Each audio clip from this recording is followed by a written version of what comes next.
for the Non-Invasive Medical Technologies panel and symposium.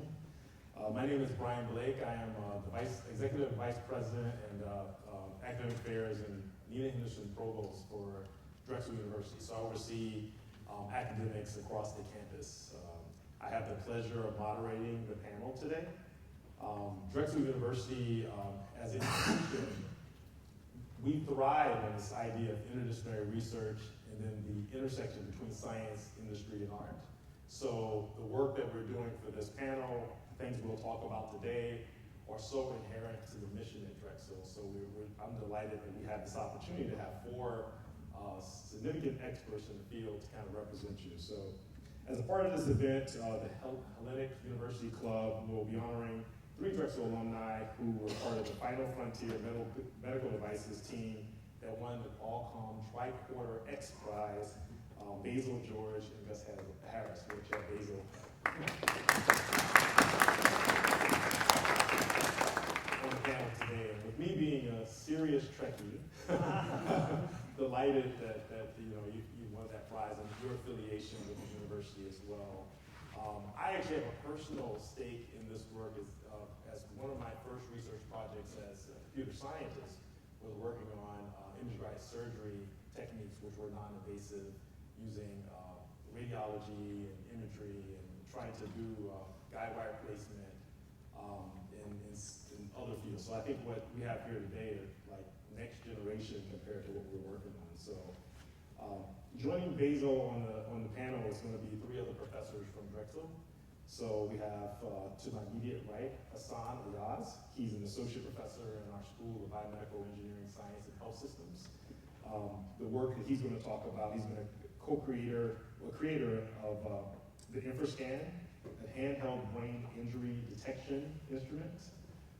To his left, we have Kapil Danakar. He's a professor of electrical engineering, associate dean for research and graduate studies in the College of Engineering, and he's also the co-creator of a smart fabric belly band to monitor uterine contractions and other medical information from mother and fetus. And to his left, we have Dr. Wan Shi. She's also a professor in our School of Biomedical Engineering, Science, and Health Systems, co-creator of the iBreast exam. It's an intelligent handheld breast examination device, piezoelectric finger, I think is usually the term we use to describe it. And to her left, as I mentioned, we have Basil Harris, who will be recognized later tonight, particularly for his work also in winning the Tricorder X Prize. So the panel, we're going to continue the panel in 2 ways. One is we're going to ask each of our panelists to give a brief introduction of the work they're doing. They put together a couple of slides that will help you understand kind of their work. And then I have a list of questions that we started off just to kind of break the ice. And then we're going to ask you in the audience to prepare questions as well. I think we have about an hour for the panel. And then later tonight, I guess we'll have some recognition dinner as well. Basil will also give us a keynote. I think it's starting at 4 o'clock. So with that, I'm going to ask our panelists to start to give us introduction. So I think you're first up. Thank you. That was a pleasure. Yeah. Thank you for the nice introduction. Okay, so today I'm excited to share the story of InfraScanner, which is a handheld medical device for screening brain hematoma.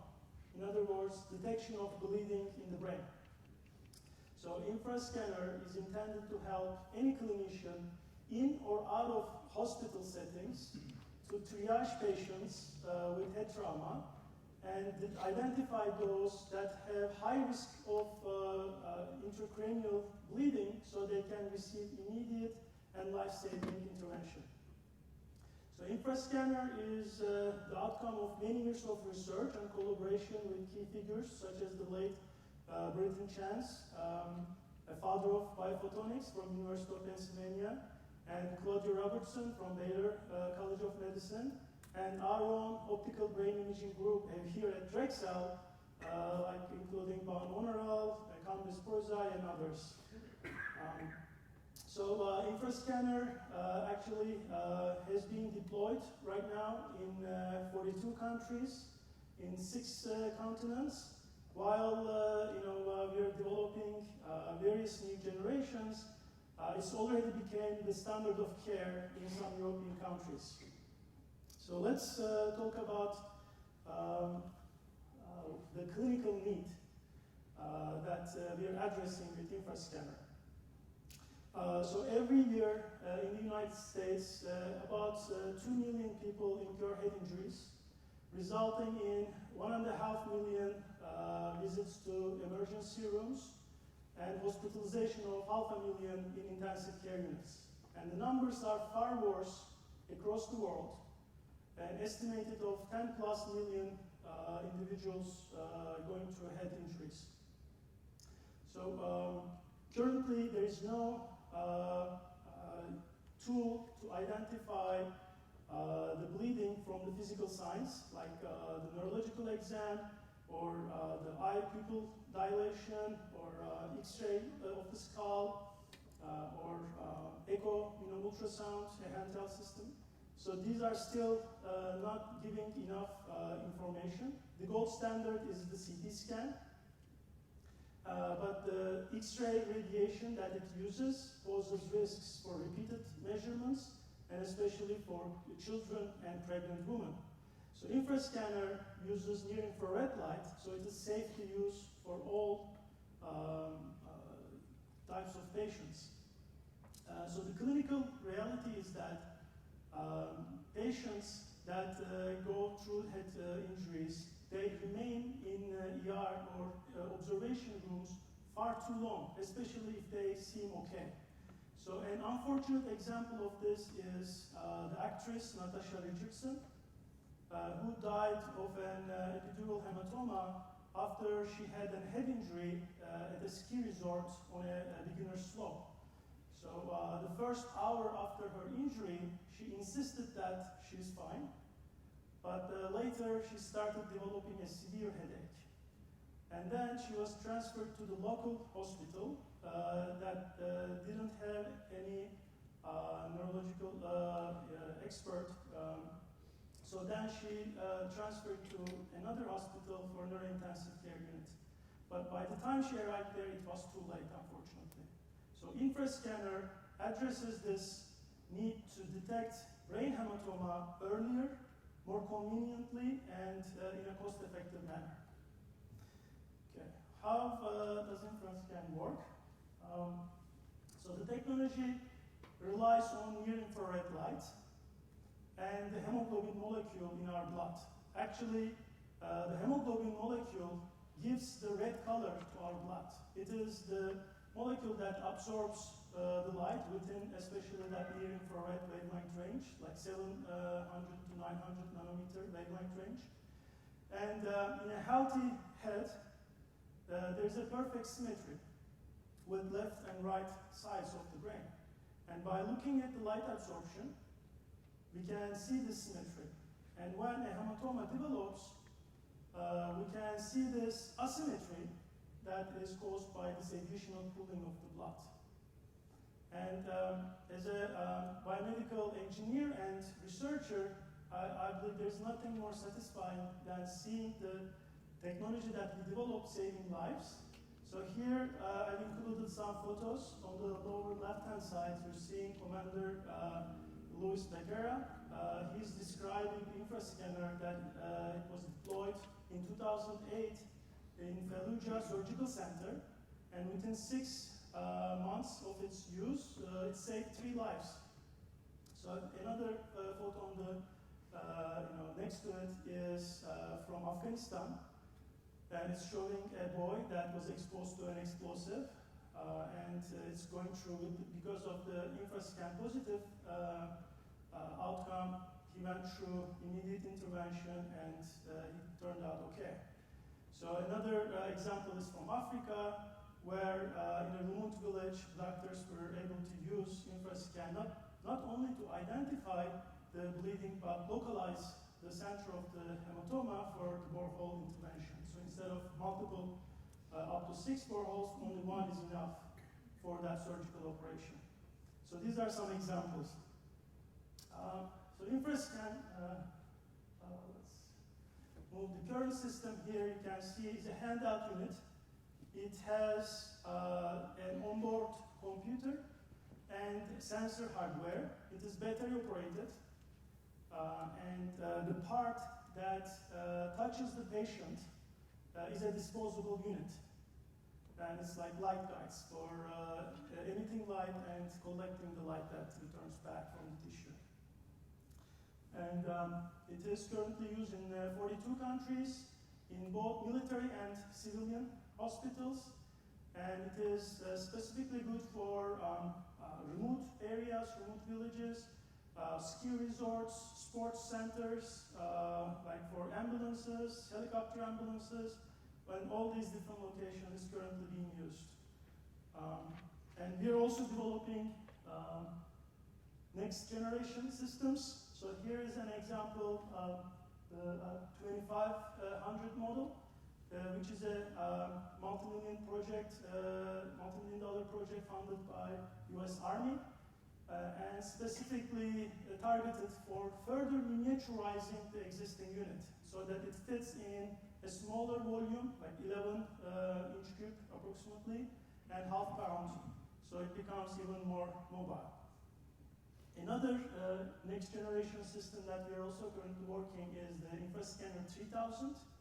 And this is a project, again, a multi-million dollar project funded by Marines, for us to develop an integrated unit that is basically targeted for multiple indications for detection of hematoma, edema, and cerebral oximetry in one single unit that is portable and can be used in remote areas. And just to mention also, we have a lot of research ongoing, a completely different incarnation of this near-infrared technology, and actually we're using near-infrared to detect brain function, and we have now even portable systems, so we can even detect brain function in ambulatory settings while people are walking, even outdoors. So it is basically pushing the envelope in terms of what we can learn about the brain. And the implications of these are huge. We can now use these systems for potentially addressing many clinical conditions from mental health to neurological. And these are at a much earlier stage than what I described, like the Infrascanner, but they are on the way and coming. So I just wanted to share these exciting points. Thank you. Thank you. Dr. Danny. Sure. So thanks for the invitation to speak with you.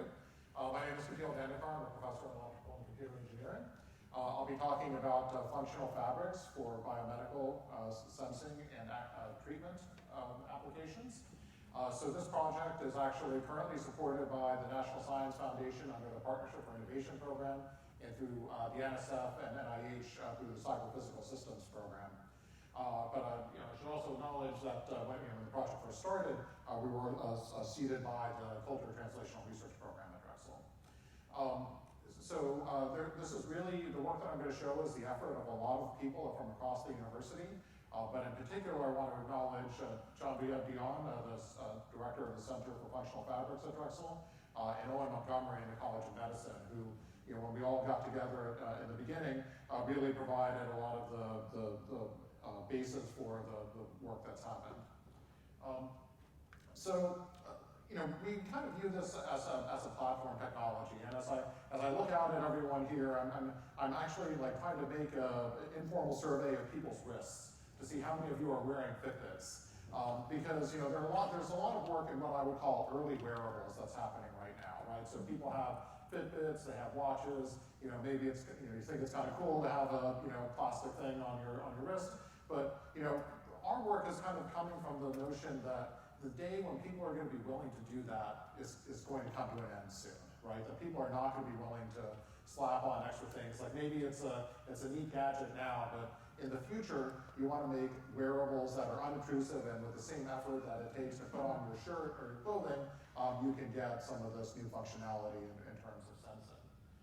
So we kind of view this as a platform technology where there are multiple different building blocks that can be used to realize different applications. So I have a sample here, maybe you can't see it, but It's essentially a fabric that has some parts of it that are conductive and some parts that are not. And you can find me during the break, and I'd be happy to show this to you. But what is significant about this is that the conductive parts and the non-conductive parts could be the same color. You wouldn't even know anything was there, right? And when people talk about wearables, they talk about, having wires inlaid into clothing, and maybe you have to have some batteries that you have to wear, or you have to, have a flexible printed circuit board that's somehow in there. We're trying to make it so that it is unobtrusive and you don't even know that it's there. So this is actually a fabric-based RFID, so radio frequency identification tag. So if any of you have Easy Pass in your car, you've used it RFID in the past. So the idea is that this is actually powered by an external interrogator signal, and that interrogation signal wakes up the device, and by monitoring the signals that come back, you can tell how much this is stretching. So this is a knitted antenna. It doesn't have any batteries, no onboard processing or anything like that. And by processing the information that comes back from this band, you can tell how much it's stretching. We can use that, and we have used that for monitoring respiration in babies, looking to detect contractions in pregnant women, other applications like that.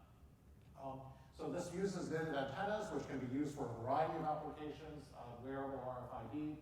We have colleagues who are looking at material science, Yuri Gagosi's group looking at wearable supercapacitors, Adam Fontecchio's group looking at wearable displays, and force actuating materials. So, we are looking at the kind of passive sensing applications for pregnancy monitoring and respiration monitoring. But we're also looking at a new application through our NIH project looking at deep vein thrombosis and chronic venous insufficiency. And if you've ever been in a hospital or if you've ever been on an airplane for a long period of time, you might have heard of these conditions. It's essentially the reason why on an airplane they tell you you need to move your legs around a lot. That some people are at risk of developing blood clots if they're stationary for too long, and those blood clots can cause medical issues. If you're in a hospital for any amount of time, they actually put these blood pressure cuff types of things on your legs, and that can be used to encourage blood flow. But one of the tragic things about the way this treatment is done is that in order to treat you for something that's a result of immobility, they have to immobilize you by being in bed and using one of these wearables. So what we're trying to do is to develop a wearable that not only can sense when you're not moving, but also has knitted robots, fabrics that can change their shape to apply therapeutic massage and encourage blood flow. Okay, so we can't do that passively, in case you're wondering, but that does require batteries. But that shows how you can take these building blocks and put them together to get different applications. The next slide here shows some of the underlying technology and some of the facilities that are used. If you haven't seen the Center of Functional Fabrics that John Bion runs, I highly recommend taking a look at it. You can actually see a blow-up of the belly band there with a passive RFID chip inside of it. There are a lot of engineering challenges that go into making something like this, whereas existing electronics make use of printed circuit boards.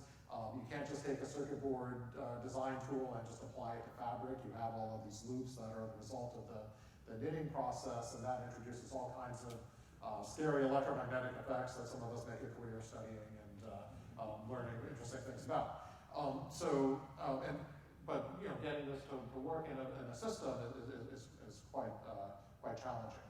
We're also working with our colleagues in computing and informatics, particularly Bill Mongan in the computer science department, is leading our efforts looking at developing machine learning approaches to process the signals that come back from our band and being able to tell, is the baby not breathing, is the baby entering some sort of SIDS or apnea type of condition.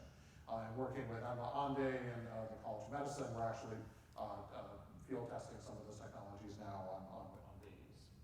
And we have our medical mannequin simulator, our sim baby. It's okay if you think he looks a little bit creepy. I've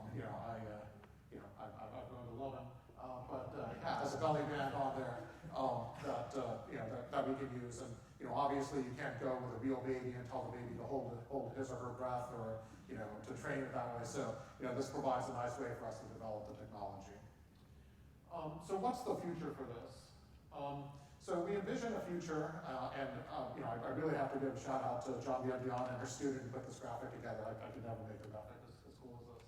But you know, it shows the person, you know, with all of these wearable sensors. You know, you can get this data with the Internet of Things and you know, new psychophysical technologies that are coming out. You can stream all of that data to a doctor. You can you know, deal with you know, who can be looking at the data from not just one patient, from multiple patients, and you can be getting data that can say, you know, come into the hospital or don't come into the hospital. But then also with applications like our DBT and CBI system, maybe even have the ability to do medically actuated treatment, right? To push a button when they're on the golf course or in a doctor's office. Shouldn't make fun of doctors too much.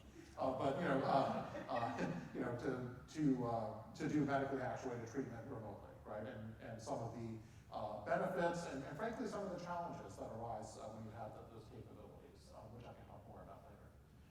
But you know, we see this future. You know, think it's very exciting, and I think that, you know, as we look more and more into the future with, you know, 5th generation cellular communication systems and the Internet of Things, we think that there are a lot of killer apps that can be developed that can't even be conceived of now using this as a foundational technology.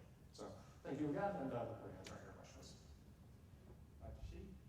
Okay, so it's a pleasure to be here to talk to you.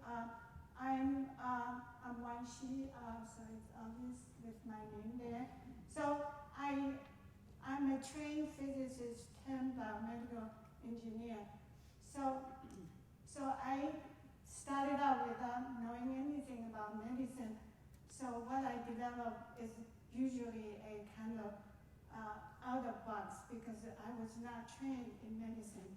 And so what I have been trying to do is to develop devices for something like cancer blood test. People would dismiss me, but I was very passionate about that, and that's one of the things I did. And I developed a genetic test that multiplies directly from patient samples, things like that. But today I'm going to kind of show you one of the examples that gone through the initial conception. So I kind of dreamed up a device that can measure tissue stiffness. So in a very layman term, directly on people. There was no such device. So I was dreaming about that. So to go through that and use that, you go through a lot of model testing and eventually go on to patient, about human sample testing, and eventually to live patients, and now they are commercialized all over the world. So this application, one of the applications is to detect breast cancer. And breast cancer is stiffer than surrounding tissue. This is why women are told to do self-exam, because if you see a lump, what that means is harder than surrounding tissue, and then you might want to see a doctor to examine to see what's going on. Unfortunately, when you feel a lump, that's usually too late. And that's why women above 40 are recommended to do mammography testing. And unfortunately, mammography is not available all over the world.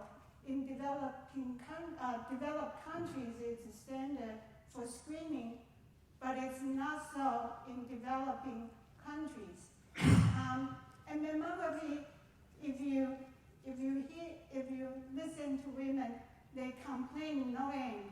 Mammography is very hurtful when you are doing testing, because there's two plates squeezing your breasts. And that's one thing. The other thing is mammography is not very sensitive to young women. That's why women under 40 are not recommended for testing. And it's also not very good for women with dense breasts. I'm not going to get into what that means. That essentially all the women in entire Asia and young women under 40 in the West. So there's a lot of limitation, and also mammography has radiation. It's based on X-ray, and it's hurtful. And let me see what else. It's relatively expensive for developing country or underdeveloped country.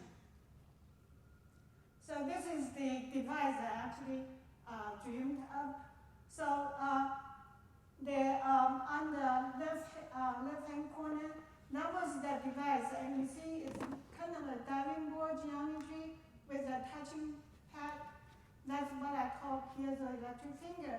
It essentially is an electronic version of your finger. It can apply a force, push down on tissue, feel the response, and characterizing the stiffness of the tissue underneath.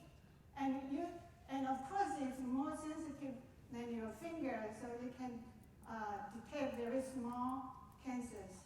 And so this is the, so unlike mammography, you are standing, the machine is squeezing you, you are lying on bed on your back, and this is a handheld unit that goes on your breast. And there's a rendition of the first box that we built that are doing the testing, so that's exactly what is done. And this is the, on the right-hand side, this is the kind of the schematic showing that what the output of this is a color chart of the breast. So when there's nothing, it would be all green. You know, green is good. And when there's a hot spot, it would light up as red, and there is a tumor in there. So that's it's as simple as that. So this, and fast forward, so kind of give you a timeline. So the initial conception of this device is in the early 2000s, and by probably 2009, it was licensed to this company called, and they call it intelligent breast exam. You might as well call it non-hurtful breast exam. So this is the actual device. So you see it's really about as big as someone's home. So there's a model breast here, but it's actually done on women. And the communication between this handheld unit is with a cell phone. So this is all the technician bring with her. The handheld device and this cell phone. So it actually goes to women in villages. So when I see the pictures taken on, you can go on the website, Intelligent Breast Exam. So you see pictures of women in villages. They are waiting to be examined. It's very moving to me to see that happening. And this is fast forward to 2017. It actually gets a partnership with GE Global Health. Then it just expands very rapidly to Asia and South Africa and South Asia. Most recently, it comes to Mexico. So it's right next door to us. So in a recap, this device is no radiation, so non-invasive at all, and it's not hurtful, and it's particularly effective for women with dense breasts. So that it actually, the reason it actually expands so rapidly is because it fits the market that mammography is not for. Like developing countries, mammography is too expensive, and mammography is not good for women in those markets, and it fits the need there. That's why it expands very fast. That doesn't mean United States cannot use it. It can, eventually I think someday it will come back to the US. So to see how, so it is being used for screening already. It's not clinical study. They are screening women, and hundreds and thousands of women every day, just more women every day. So just since 2017, they screened 150,000 women, and they discovered 120 breast cancer. You know, without this, those 120 cancers would not be found. And that's very satisfying to learn. Thank you. Thank you. That's phenomenal. To hear the stories is amazing. I have to use the other projector over here, sorry. But it's great to be here. I appreciate you guys having me. Let's go back. Don't look at my password.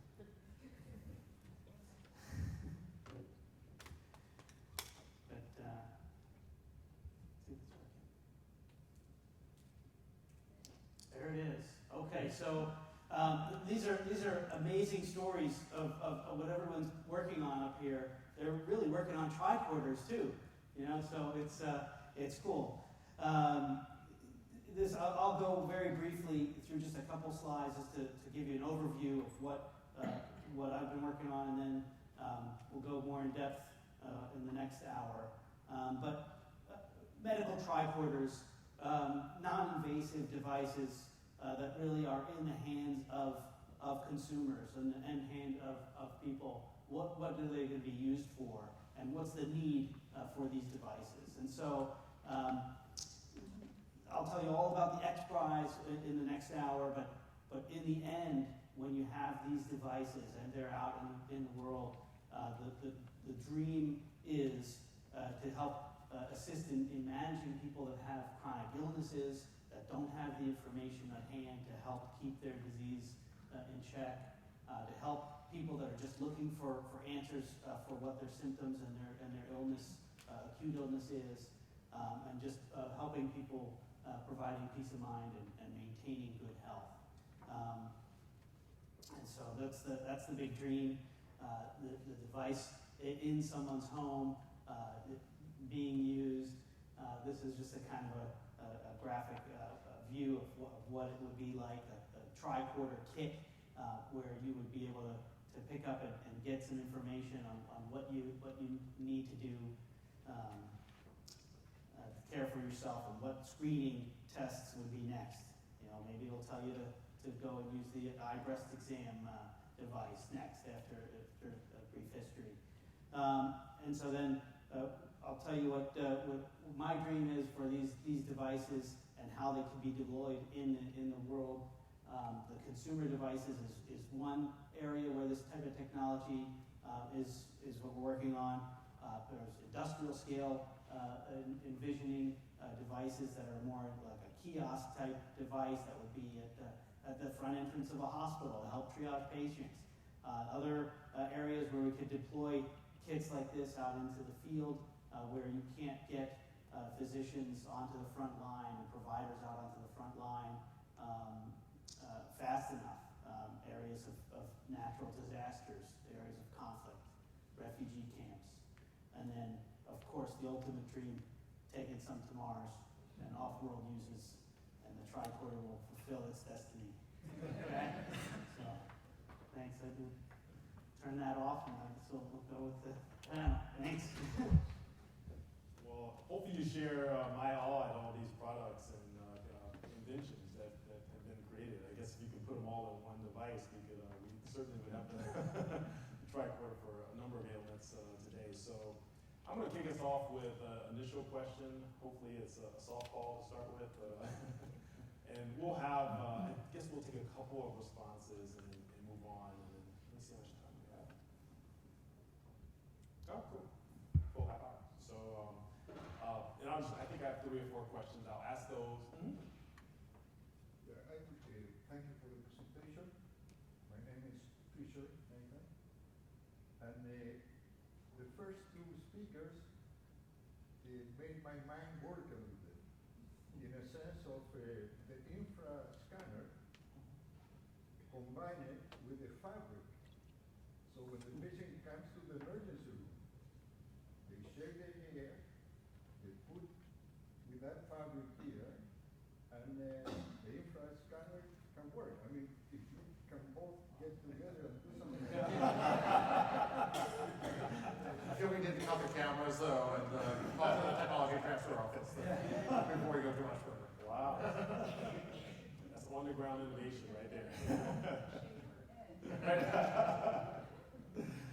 Well, using that as a segue, the first question that I have is, it's obvious that this group has used multiple disciplines to create the solutions they've devised. So I just want them to reflect on, what's the importance of interdisciplinary research and just interdisciplinary types of approaches to your medical invention. And then, you can either that or you can say how it has real impact broadly. So who wants to kick us off? I can go first. So we have a huge cast of characters who are working on the functional fabric work. So I mentioned John Biopian on the fabric side, and Owen Montgomery and on the medical side. But we also involve researchers from outside of those core disciplines. So on our team, we actually have a sociologist, Professor Kelly Joyce, who worked with us on some focus groups, right? So, I'm an engineer, I admit it proudly, but I know that sometimes I get too into the technology, and I'm not necessarily thinking enough about what it's going to be like when it's used on people, right? So, instead of just me developing something in the lab and throwing it over the fence, we work with Kelly Joyce and her team to do focus groups to look at, is this fabric something you'd want to wear? For our DVT system, for example, one of our early prototypes inadvertently looked a lot like the GPS tracker that they put onto prisoners for house arrest, right? And we wanted to, and they said, don't design it so that it has that sort of stigma associated with it. So we did redesign it, right? I mean, it's a good laugh line, but it's true, right? I mean, you want to make technology that people are actually going to adopt and use. We work with our colleagues from the business school, as a topic of projects in the executive MBA program to look at commercialization pathways of some of these technologies. And frankly, there's a lot of work that needs to go in on the legal side of it as well, right? So, I actually remember talking about the technologies we were developing with some members of my extended family who are medical doctors. And I said, look, we're building all this stuff with wearables. This is the school. You could be out of the hospital and you could do this remote monitoring and actuated treatments. And wouldn't that be good for you? And the doctors were like, absolutely not. We want nothing to do with this technology because, I don't want to be responsible for patients when I'm not in the hospital. The regulatory path, could be difficult. So there's a lot of kind of as an engineer, there's a lot of non-technical work that needs to be done to get these technologies, get these out.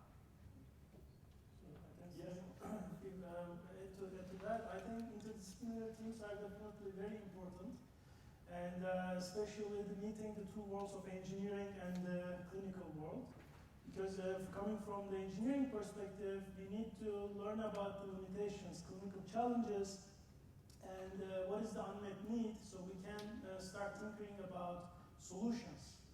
And I think School of Biomedical Engineering, and here especially, is geared towards that specific merger of the both worlds, so we can speak the language of both worlds and communicate in two ways. And we have excellent programs such as the Coulter program that puts together the engineer and the clinician teaming up around one particular area. So we have representatives here, the director of the Coulter program. And so I think these programs are very important and enables new life-saving solutions, innovations. So.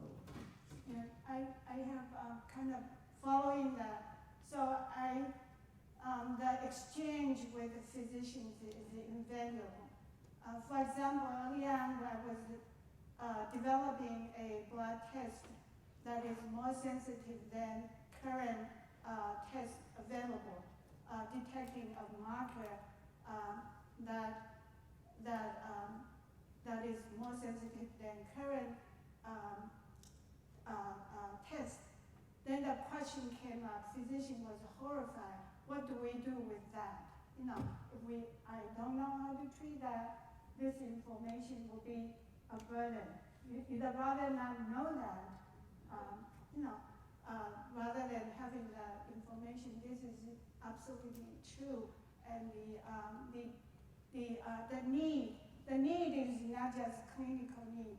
Financial need is an absolute factor. For example, I'm aspire to make a low-cost device. For example, that breast test was $1 a test.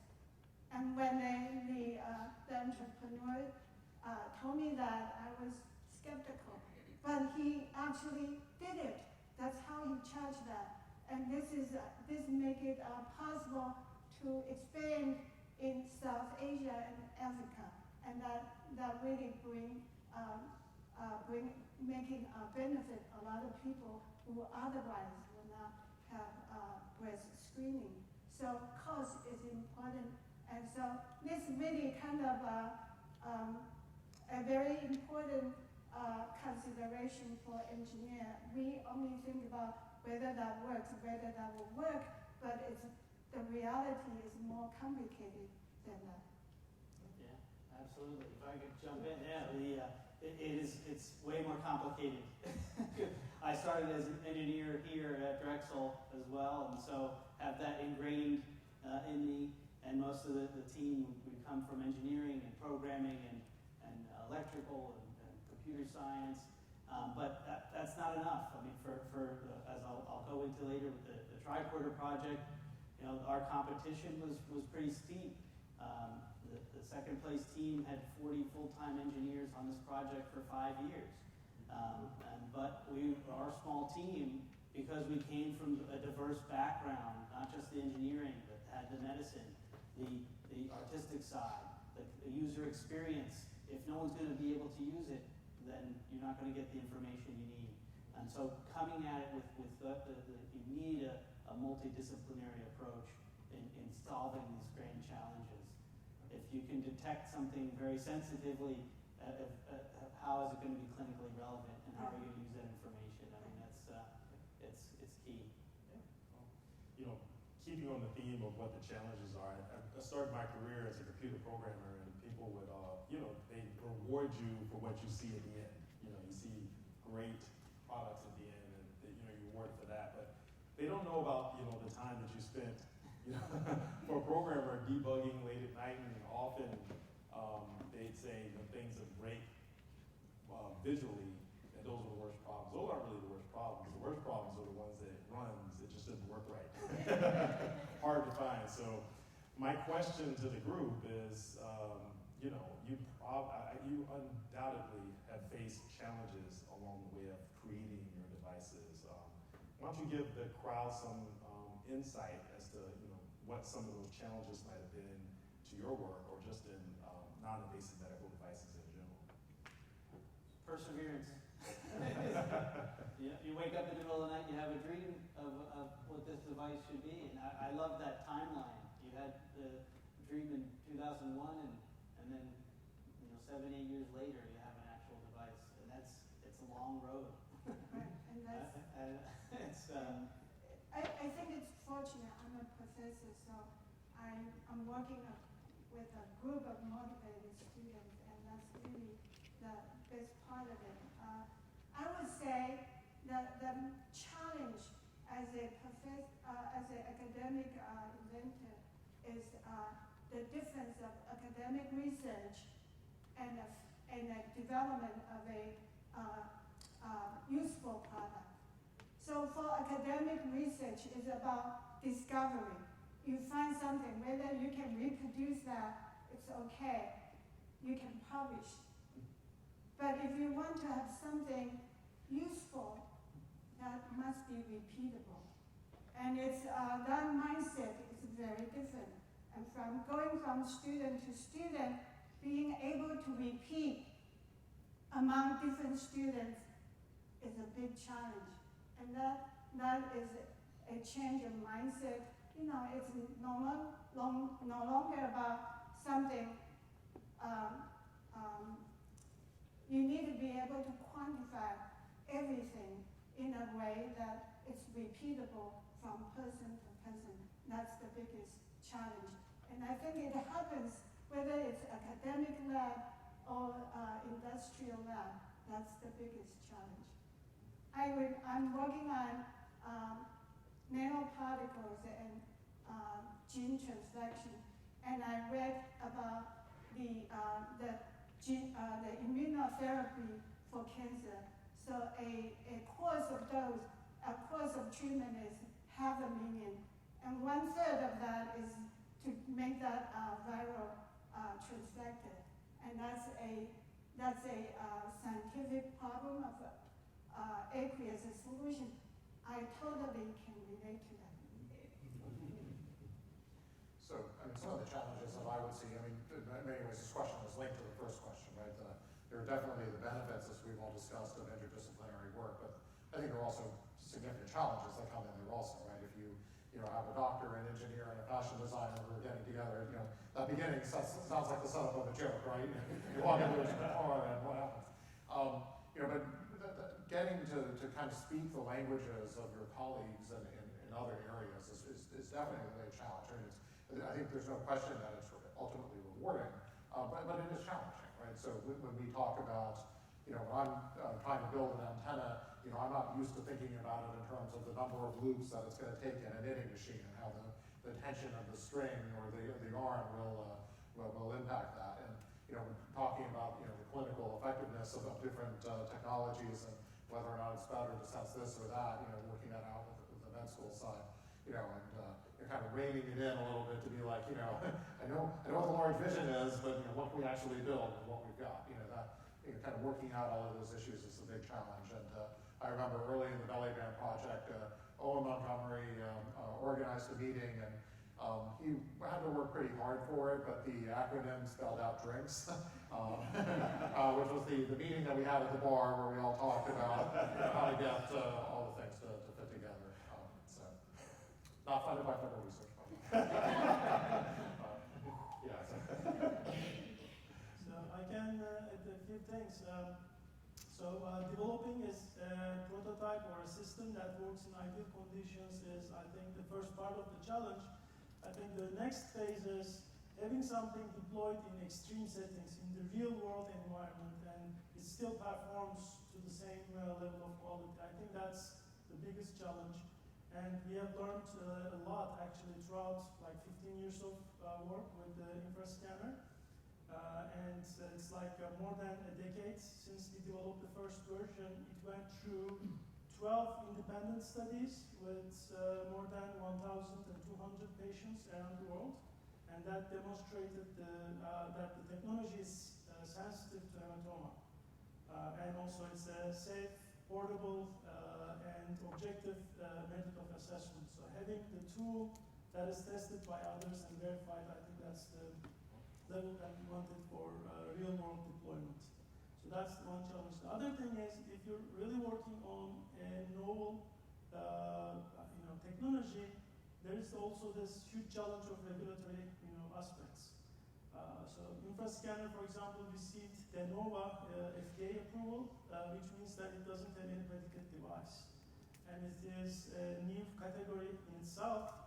And to establish that, it needs to go through much more intense pathway.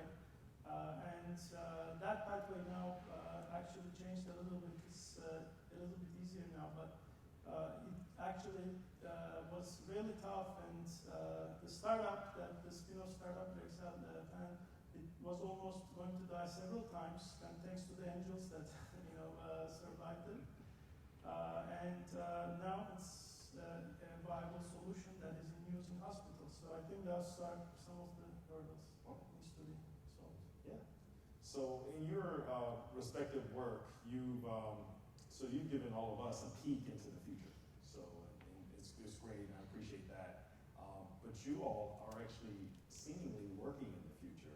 So I wonder what your future looks like. So the question would be, what is the thing, just based on what what you've been working on, what could you imagine would be the next non-invasive medical device technology in the next 10 years that maybe the rest of us could imagine? Yeah, I can start maybe. I believe we are only seeing the tip of the iceberg in terms of the optical brain imaging technologies and how it can be used in everyday natural settings. And I think there's this huge unmet need in mental health, which is a condition related to a dysfunction in the brain, but the brain itself is not monitored. So we need, and that's actually because of the need for the technology. There's no viable tool now that is practical enough and accessible enough to be able to monitor the brain itself in all these different areas for prognostic, diagnostic, or therapeutical assessment. So now we have a candidate tool, but it needs to be verified, carefully vetted through, tested, developed for identifying the biomarkers, and it's a long process. But we have, light at the end of the tunnel. We have been working with a lot of clinical partners looking at, for example, borderline personality disorders, schizophrenia, depression, addiction, and we have demonstrated that there is viable biomarker that can be captured in the brain function. But it will take, I guess, a long time before it becomes a tool that can be used in the clinic. But that's what we're working on. So in my mind, we're entering a very exciting time, right? So with the medical Internet of Things, it's so easy to get data, to have sensors that people can wear, to get data from different devices, and processing that data in the cloud and considering some of the big data implications.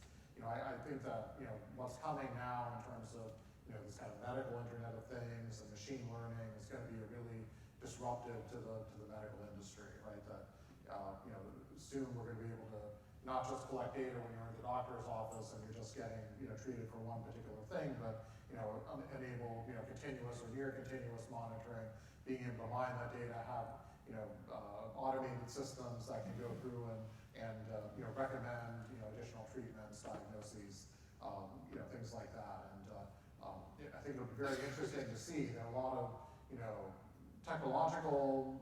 The technology is definitely moving in that direction, but how the technology actually interacts with the non-technical side, the regulatory side, that's going to be very interesting to see how all of that plays out. But I do think that in the end, the benefits of these tools and the apps that we can't even imagine right now based upon some of the hardware and software that's being developed, I think that will outweigh the other concerns. So just, for example, this eye breast exam device can be used for other purpose. When I talked to someone, he was saying, this will be perfect for brain surgery, and I totally agree. You cannot cut too much of the brain. You cannot cut too little. This will be a very good guide for that. And I personally have done a lot of work on skin cancer as well. Not on patients, but I did a lot of academic study on that. In addition to this device, as I said, I'm really developing blood tests, urine tests for detecting disease non-invasively. For example, I'm developing a blood test to detect breast cancer recurrence. I'm a breast cancer survivor. 1 in 5 breast cancer survivor will have recurrence in 10 years. There's no method to detect recurrence because by definition, the breast has been treated or scarred. Mammography would not work. If mammography cannot work, there's no other method. A blood test is the solution. And the test was actually very good, very high sensitivity, very high specificity, because I work on a separate project using a molecular probe for detecting whether the surgical margin is clean or not. And that very specific marker is in the blood, but at very low level. Fortunately, my device is very sensitive, so that it can detect that. while ELISA cannot. So, and that said, not just breast cancer recurrence test. It can be a very good companion test for any imaging screening. For example, lung cancer, you do low dose CT scan. Only 1 in 20 low CT scan positive patients have lung cancer. So you need to do 20 biopsies to find one cancer. So a cancer blood test will be a very good companion test. And same for other breast cancer, 1 in 5 is positive. For example, mammography. So, and there are other very difficult to detect cancers, pancreatic cancer. You know, the survival rate of pancreatic cancer is so low because it's very difficult to detect one way or the other. And the blood test will be very useful for high-risk patients. You can monitor them, see whether you have any suspicious blood test, and then you can follow up with the other tests. So that's where my passion is. And the same with, you can do genetic tests too. And as I said, I was very excited that the test I developed does not need isolation, gene isolation, or I'm getting technical, or gene amplification. That's the hurdle for point of care application. So the kind of test I developed can be used in the field. So particularly for acute infectious disease, you want to know what it is, and you can treat it on spot. This device has that capability. I'm very optimistic as well. This is great. You have things, data streams that are going to be coming from when people are well and walking around, data that you're going to gather when people are acutely ill, and screening for chronic diseases and terrible cancers. My dream for the future is, as a physician, that all of this stuff comes together, and we have a data set that is trustworthy enough that we can act on, and free up physicians to go back to the human care, rather than what I do now is usually at a computer where I write about sick people instead of actually having the time to interact with them. And I think that's the future that I'm looking towards. That's exactly right. So I remember there was a green and red chart. That's usually the physician, the oncology would draw that on his chart. But now there is a electronic record. Here there is a cancer at 1 o'clock, 5 centimeters from the nipple. Well, I have a couple more questions, but I would certainly like the audience to offer some questions. You could direct your questions to the entire group or direct questions to a specific speaker. So,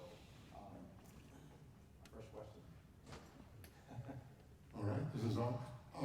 Since the academic world is so interested in funding, may I ask a funding question?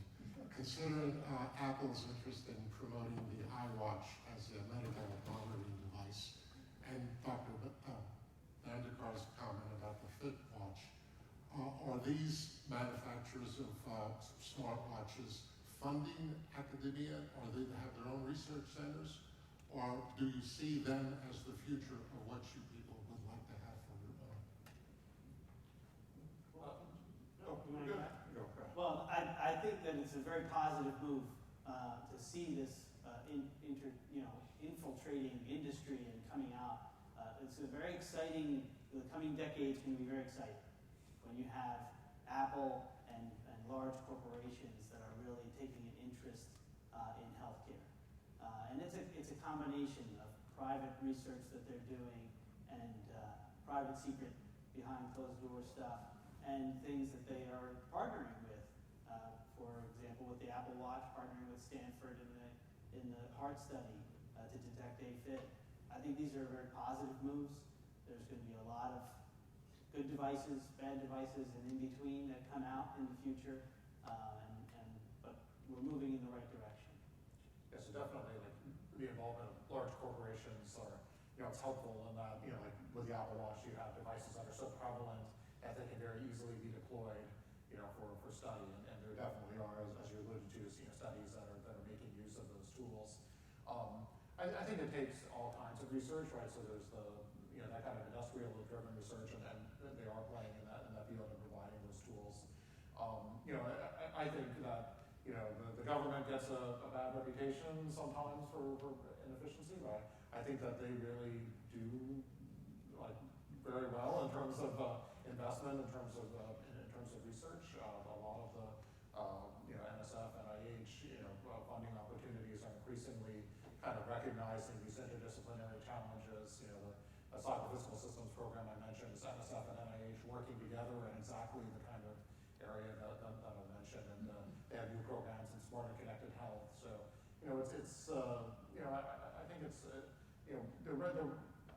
think we are making the investments in terms of the basic R&D work that's out there, and then with the consumer grade stuff, to kind of provide those tools as well. There is also, now it's not all, bright and rosy. I think the valley of death that exists in research in general, it does also apply in this field as well. But there are some things that can help with that. That's kind of a challenge in this field as in many others. So I would like to add to that. I think it's exciting for faculty, for researchers, because it also coincides with major initiatives like the Human Connectome project or NIH Brain Initiative to basically trigger development of new ideas, unique ways to capture brain information. And that wearable wave, I think, is supporting this. And these big corporations indirectly also help, even not directly fund the university research. They inspire young generation, the students. They use these tools. They imagine new things, how they can be improved. So I think that will trigger many new innovations in coming decades. Other questions? Sir?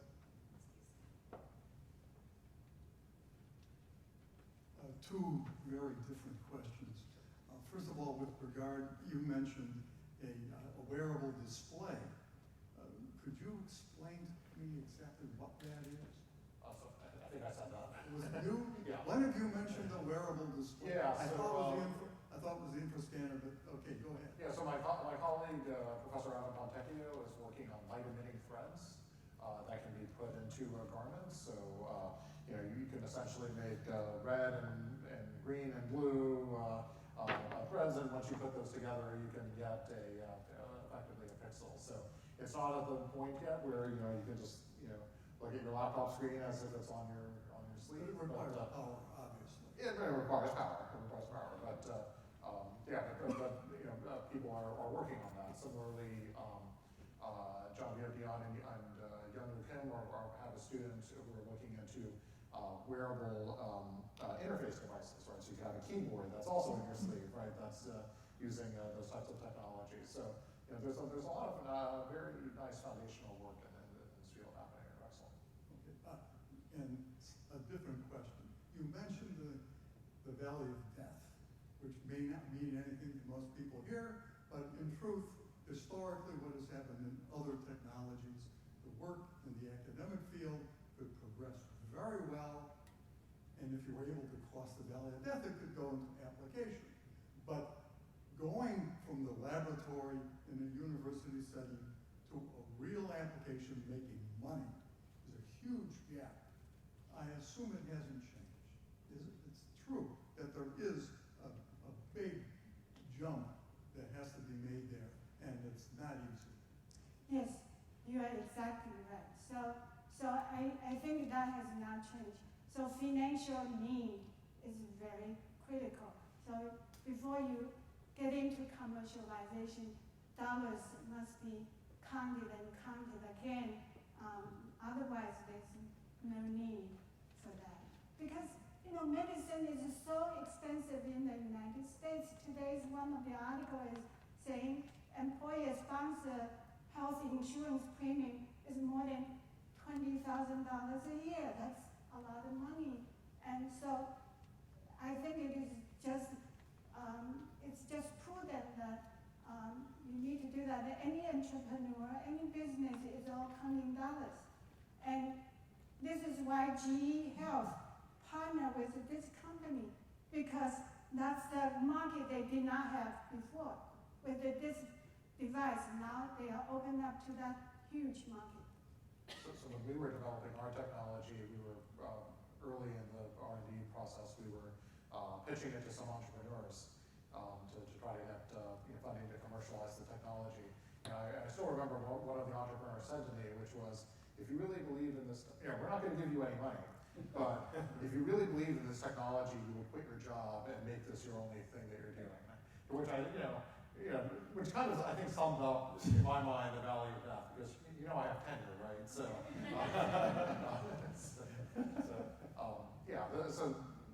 the lack of good vehicles to kind of see things through from the lab to the application is still there. So to follow up what he said, he has tenure, right? So one of the things that inventors are very keen to put money in their own invention. And I remember Alexei said something, he probably forgot, but it stuck with me. He said, you don't put your own money in your technology. And I took it as it must be validated by other people. So you try to get people invest your technology. They are interested in your technology, then that can fly.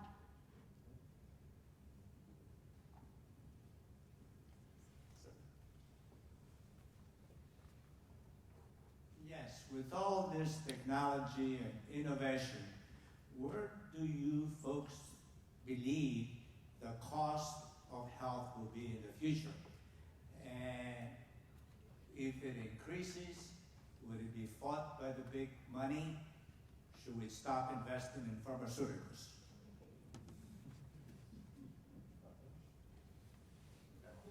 Yeah,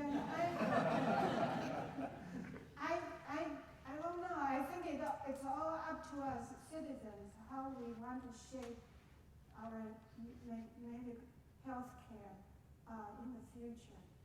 I think this is my own bias.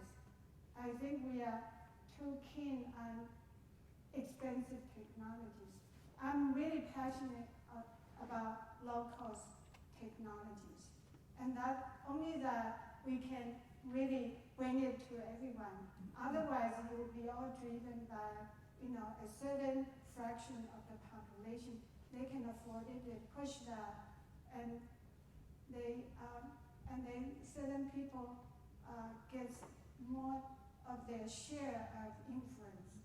I'm getting out of my field now.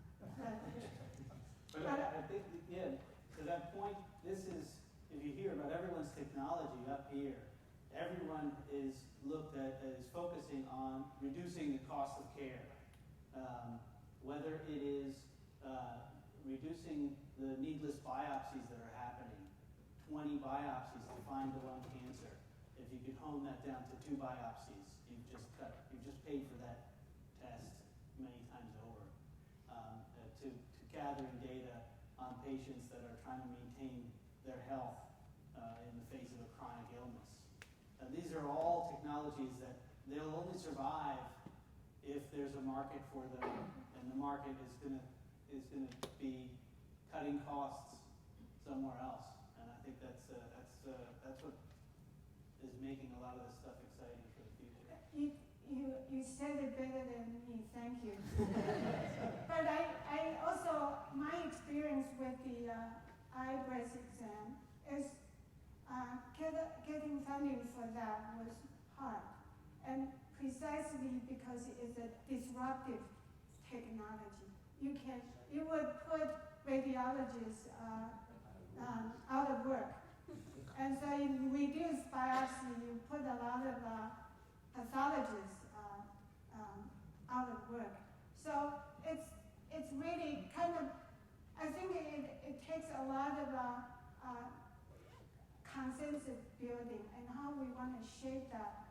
So when that happens, if no one is out of work, that would be ideal. I don't think it puts them out of work. I think it refocuses their skills in different areas. That's more true, important, right, I right. believe. Right. We've got one more question.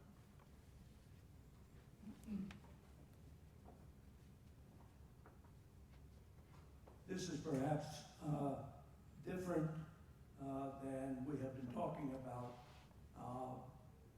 and a big challenge in the future is privacy.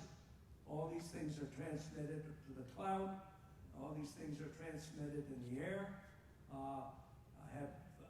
know that may not be what you're thinking about when you're trying to develop these things, but that's an area that I think a lot of people are concerned about. Oh, we definitely think about that. Yeah, I mean, like, so if you look at like rules regarding like HIPAA compliance with data, you know, things like that, well, all right, so I'm not a legal expert, but you know, it seems that a lot of those rules were not necessarily written when they were thinking about wearable sensors and data everywhere and this type of thing. So we do think about those issues though, in particular, and it is challenging. So certainly, I think that certainly when you look at issues like security of data in the cloud and stuff like that, that's a huge challenge that'll be there, and that's not just for health, that's for basically everything. I think the immediate concern though is like if you have all of these sensors and you're wearing them, can someone walk past you, or when you're at a job interview, ping your sensors and see if they're going to hire you or not. I mean that's kind of the nightmare scenario, but we do pay attention to those issues definitely. Data security, and then also who owns your health data? Is your information, it's in your possession, or is it owned by some corporation? So these are questions that'll continue to get debated. It's interesting to see though younger generations will give all their data up for some free Wi-Fi. I mean, it's definitely a different mindset as we move forward. I agree with that. I think it is bigger, the cloud thing is bigger than just privacy. It's really the security.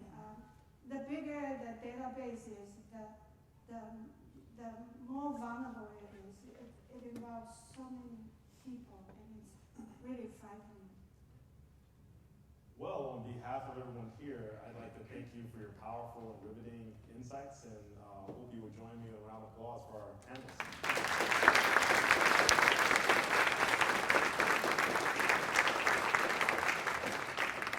So I think we have about a half an hour for a break, and then at 4 o'clock we'll kick off keynote by Dr. Harris. We look forward to that. So definitely take a moment to take a break. I think everyone knows where the restrooms are. They're out the door to the right and then immediate left. So thank you so much for your attention.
restart our non-invasive medical devices technology symposium. So welcome back. I know that we've got an influx of new participants. So earlier, we had a very riveting panel talking with 4 experts in the area of non-invasive medical devices.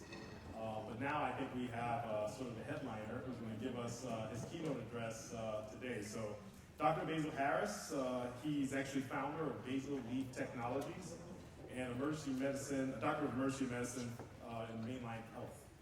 Dr. Basil received his BS and MS in civil engineering from Drexel University, go Dragons, and an MD from Jeffrey University, and a PhD in engineering from Cornell University. He's been actively practicing emergency medicine for over 15 years, spending the last 12 years at Lankenau Medical Center of Mainline Health. Basil was named a top doctor by Mainline. Today in 2016 for the third time. Despite his daily regimen of chaos in the ER, his engineering training is ever present. Basil's years at Drexel and Cornell hardwired him to think like an engineer. We all know that Drexel years had the biggest influence. And he's a constant tinkerer. He has research experience in medicine and engineering with over a dozen publications. He and his co-founder and co-awardee, George Harris, are brothers who grew up in the Philadelphia region. He led a team, Final Frontier Medical Devices, which is quite appropriate for the Tricorder Challenge, to get the S Prize for their artificial intelligence-based Dexter, is that how you pronounce it? Dexter, that learns to diagnose medical conditions by integrating learnings from clinical emergency medicine with data analysis from actual patients.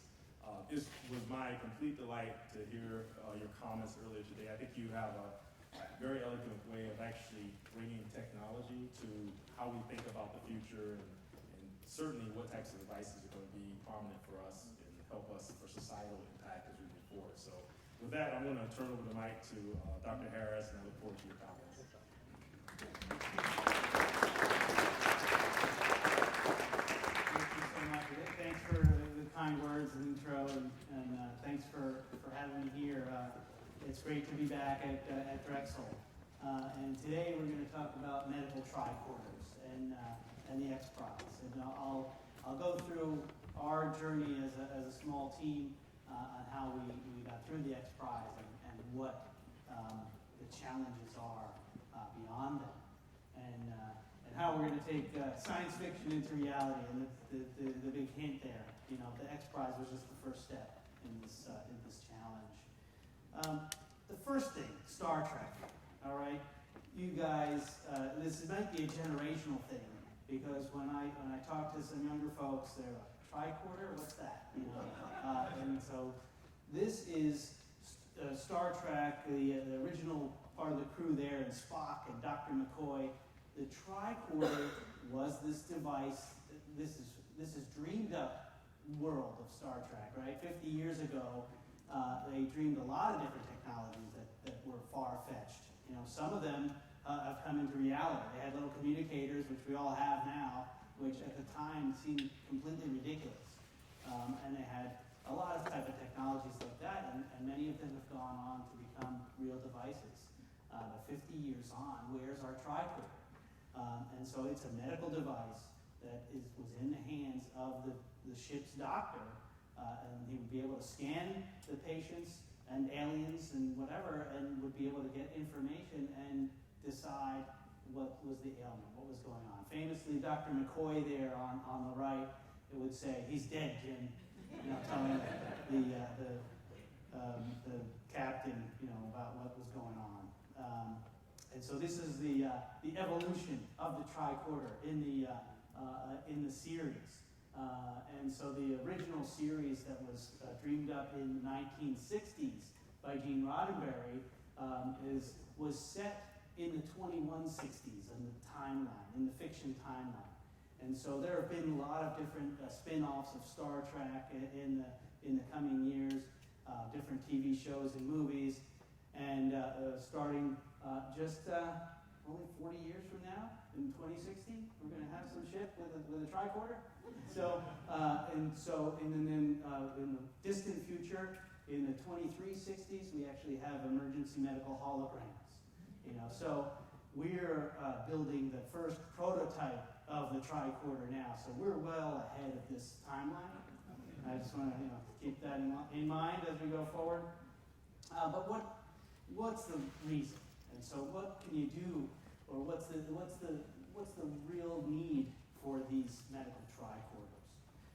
And so we'll talk a little bit about what the way the XPRIZE envisioned these tricorders to be, and different versions that could come out in the future. What I see as a physician is a great need in patients getting information on their conditions at the time that they need it the most. So patients that are dealing with a chronic disease, congestive heart failure, COPD, advanced diabetes, can't get the information that they need at a time that can really help them. So helping to manage these difficult chronic conditions is a big use case that I see for tricorders. Helping patients that are suffering from an acute illness, whether it be a cold or pneumonia or a urinary tract infection, and can't get access to care, helping them understand what these symptoms mean, what their ailment is. And then for the vast majority of people that have some symptoms but turn out to be quite healthy, helping give peace of mind and helping maintain good health. These are all possibilities of uses for the tricorder. The XPRIZE. So this guy, Charles Lindbergh, can why would this picture be up here? So this gentleman was the inspiration for the XPRIZE. You may not know, but he flew across the Atlantic from New York to Paris. And the reason he did it was to win a prize.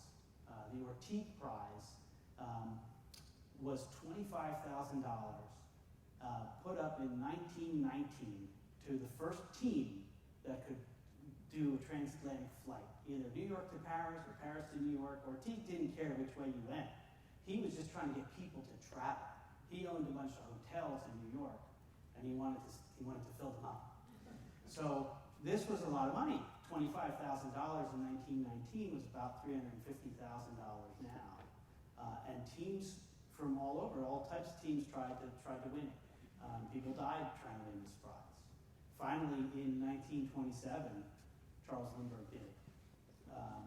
And that was the inspiration for the XPRIZE.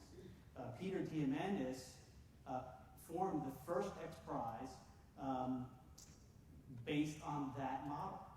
And the first XPRIZE was to build a spacecraft that could go 100 kilometers up to space, carrying up to 3 people, and be able to repeat that feat within 2 weeks. And this was won by Scaled Composites in 2004 by a team. The designer was Burt Rutan and financed by Microsoft co-founder Paul Allen. And this is Spaceship One. This is not really in space. This is an artist's drawing, but composite image. But that was at the time that seemed ridiculous. A private company going up into space, launching the same craft over again. Now it seems commonplace, but back then it wasn't. And that's the whole model of the XPRIZE is large competitions to incentivize an area of research or development that's not getting enough attention from the industry. And so then this company went on to get bought up by Branson and is now Virgin Galactic. And now we have, of course, SpaceX launching every month a craft and landing the same vehicle and launching again. It's really opened up a new era. And so XPRIZE then went off. And then this Spaceship One is now sitting in the Smithsonian in DC, right next to the Spirit of St. Louis. So that's kind of fitting. So now the XPRIZE took that model, that first XPRIZE in 2004, and has now launched into many arenas. From that first Ansari XPRIZE, there's XPRIZes in oil cleanup, ocean health, sensing, another space prize, prizes that we could talk a little bit about. And then the Qualcomm Tricorder X Prize was there into the health arena. And so these are all different prizes that are using that model. Large competitions incentivize crowdsourcing solutions from teams that otherwise wouldn't be in this field, and see where you can get all those shots on goal and see which one's going to actually solve this big problem that's out there. And some of them don't make it. If you guys are following this, these are audacious goals that they set. The Google Lunar X Prize that was for $30 million to land a vehicle on the surface of the moon and send back trajectory, no one won it. They didn't meet the timeline, so the prize was not paid out. Some of them, they set goals that are just beyond what's possible, and some things don't make it, and that still spurs innovation. One of the teams announced that they've recently, that prize is closed. Google took their money back, but there's still teams that are going forward. A team from, I believe, Japan has now booked a spot on a SpaceX rocket to get that vehicle that they were working on to the moon.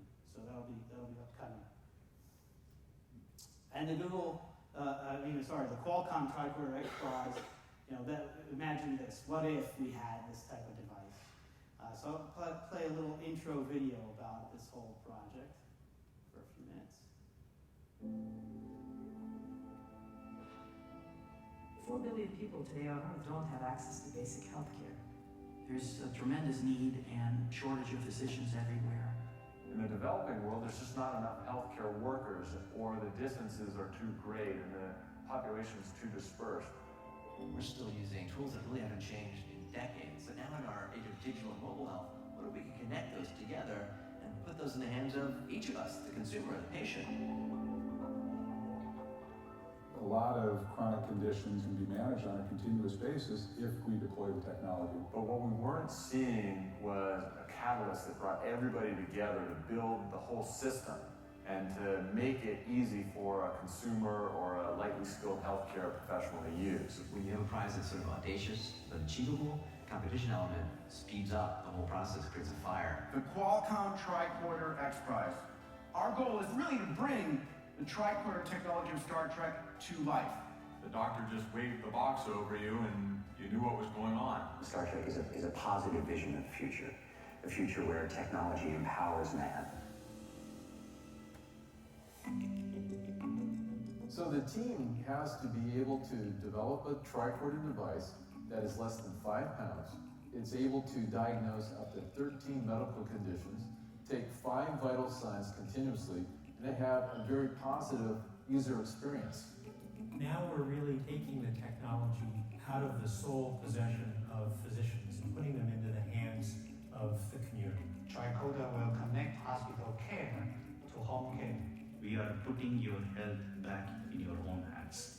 If you're an EMT or if you're a healthcare professional or a mom, what you lack to make better decisions is data. Most medical devices that exist today are developed for healthcare professionals, and they diagnose a specific condition, and that's it. So this is a first-to-the-world application of these devices.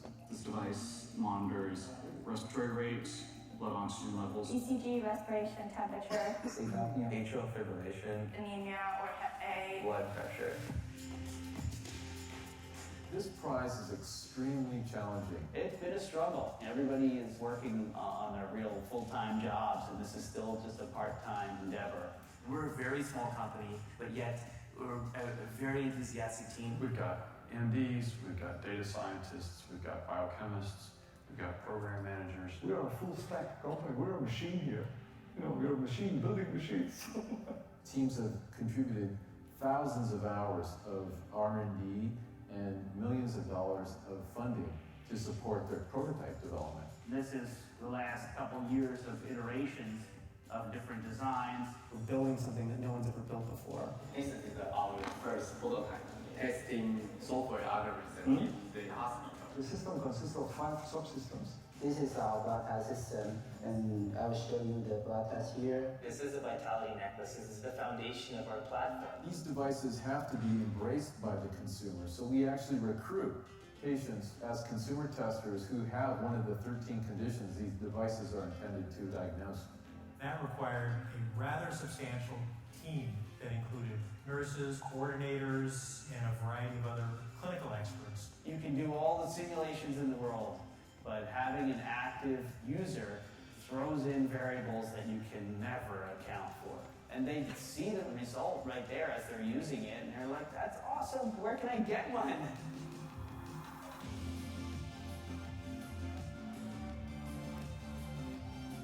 People will say this is where mobile healthcare started. This project could have an impact on society as a whole. This is going to be a wake-up call for the world. I'm strongly motivated to see this happen. I think together we can solve this problem much easier and much faster. These are people who are committed to global scale impact. You feel a connection between the world that Star Trek promotes and the people that see a technology that's only suggested in Star Trek and then make it real and then make it better. If this tricorder device can save lives, what a blessing for all of us. Live long and prosper.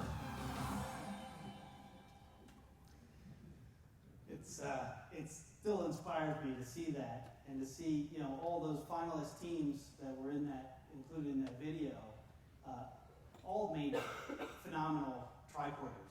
And I think that this is, like I said, just the beginning of a new revolution in this type of technology and in mobile health. And we're going to see devices like this coming out from a lot of different angles, and it's an exciting time. The X Prize, the competition, you know, drew a lot of, was announced in 2012, as you may have spotted on that video, and it drew interest from a lot of teams around the world.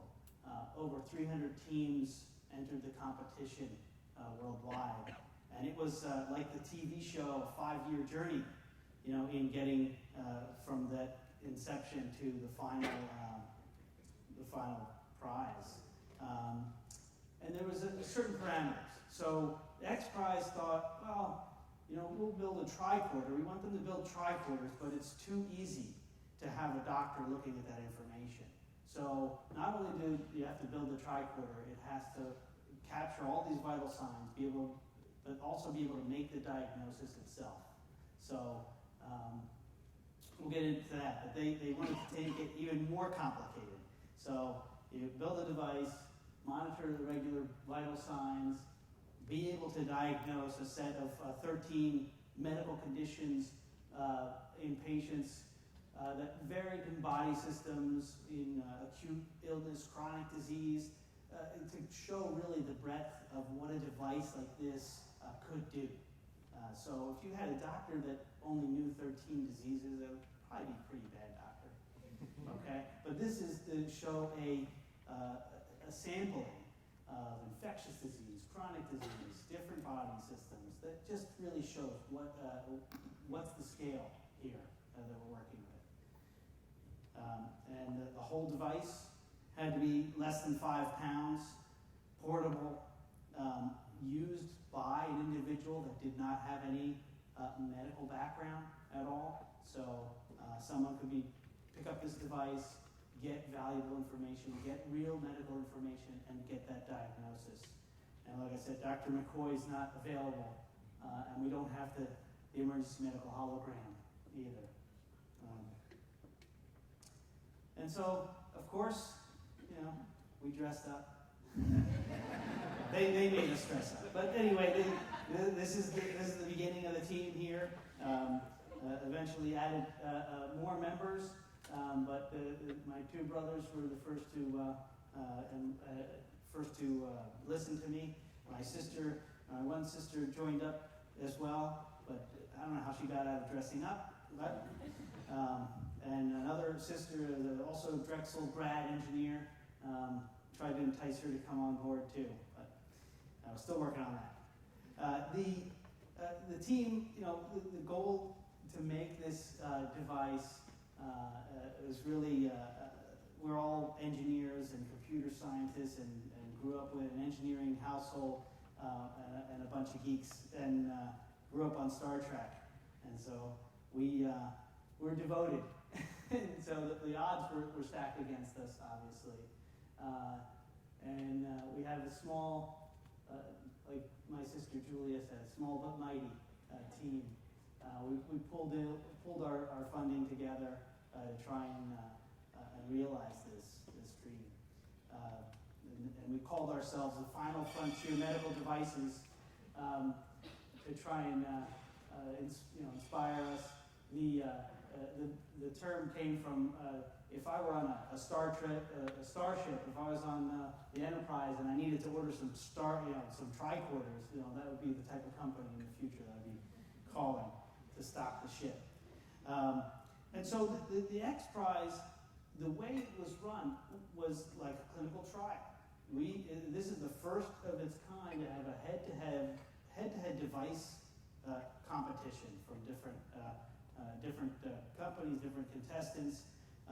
We enrolled patients at UCSD, San Diego, and patients would eagerly sign up for this, that were diagnosed either in the emergency department, in one of their ambulatory centers, someone that would have pneumonia or urinary tract infection would sign up, go over to their research building, and be given one of the finalists' tricorder unit. And they'd either be tested with it right there, or they would take it home for a few days and be monitored with it, and really had no interaction. We had no interaction with those patients. We delivered prototypes to UCSD, and then the X Prize folks ran the competition. So it was like kind of sending off your kids to college and hoping that they learned enough, that they behaved. And so up to the end, we really didn't know how things were going. But the prototypes were in the hands of actual testers, patients that had these actual conditions.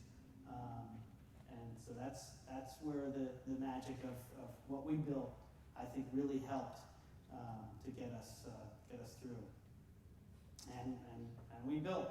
There's my brother tinkering at the kitchen table. We worked day and night. We took over the whole house with gadgets and prototypes, and no one escaped. Put all the kids to work, building and wiring, and finally able to deliver units and kits out to UCSD. And the final product became our first prototype medical tricorder. We call it Dexter, a mashup of different terms, the DX for diagnosis in medical lingo, the T for tricorder, and then the ER for the emergency stuff that I'm doing. And it was quite a journey. And, to build that, to get to that level of the prototype, we had to learn a lot. We have a lot of background in engineering, background in medicine, but not really background in manufacturing things. So it was an iterative process: building, testing, rebuilding, doing that over and over again to get to that final product. But I think the source of it all, of really what ended up being our success, was the diagnostics of it, and the diagnostic engine, the AI behind it. And this is what made me personally think we could actually get through this competition, was being able to take what I'm doing in the emergency department, patients coming in with their ailments, with their conditions, and being able to synthesize that data and coming up with a diagnosis and teaching that to the device. Teaching the device the art of medicine was really where we started this endeavor. When I convinced my first brother to join up, I told him, this isn't going to be that hard. This is an AI challenge. all we gotta do, we'll spend a weekend programming and we'll get it done. We just gotta teach the program what I do in the ER. The ER work's not that hard. It's like, you know, and it's true.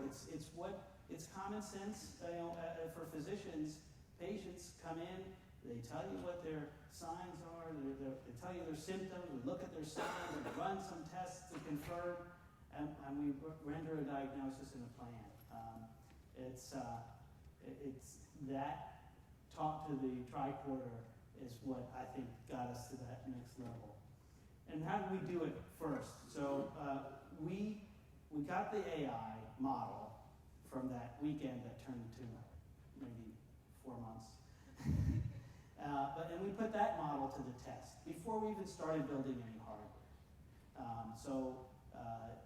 We came at this challenge from the opposite direction of basically all the 300 other teams. We built the AI first. I knew what information I wanted a device to give me. Rather than build a cool tricorder device that gives me signals that I don't know what to do with. I wanted to build a tricorder that gave me the data streams that I needed to make a diagnosis. And so we took that AI and we did validation studies. I think back in 2013 or 14, we published one of those studies on just the diagnostics, just the engine itself, and what AI can do. And then we moved on to the components. And we enjoyed making some components. And because we were so naive in our manufacturing and our vision, we came up with some cool stuff. I think that we weren't limited by prior knowledge.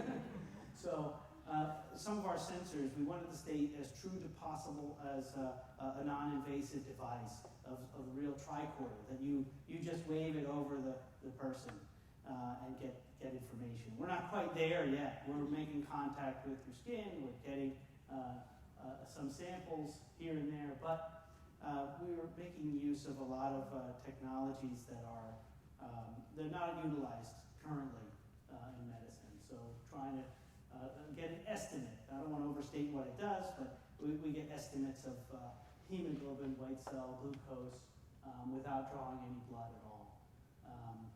And so I think that is pretty cool. And we made it simple and understandable to the consumer. We needed the person to be able to use it and get that data and get it reliably.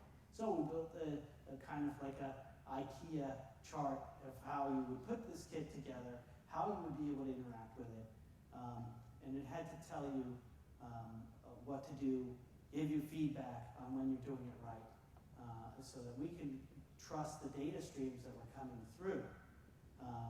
Well, actually, the data stream's going straight to the AI, and we don't have any access to it. So it has to be able to get good data to render a proper diagnosis.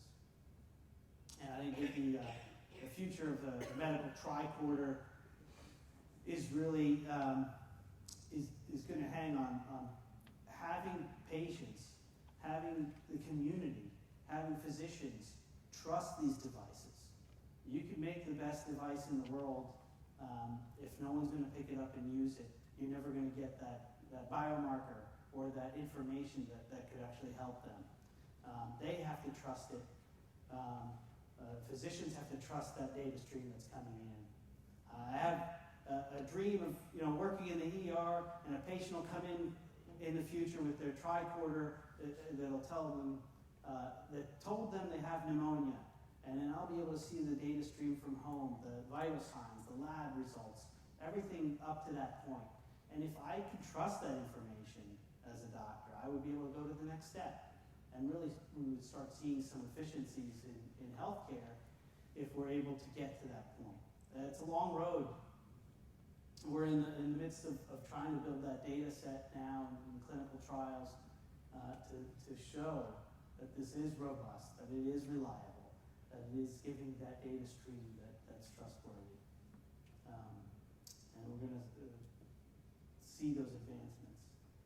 Another little video clip next.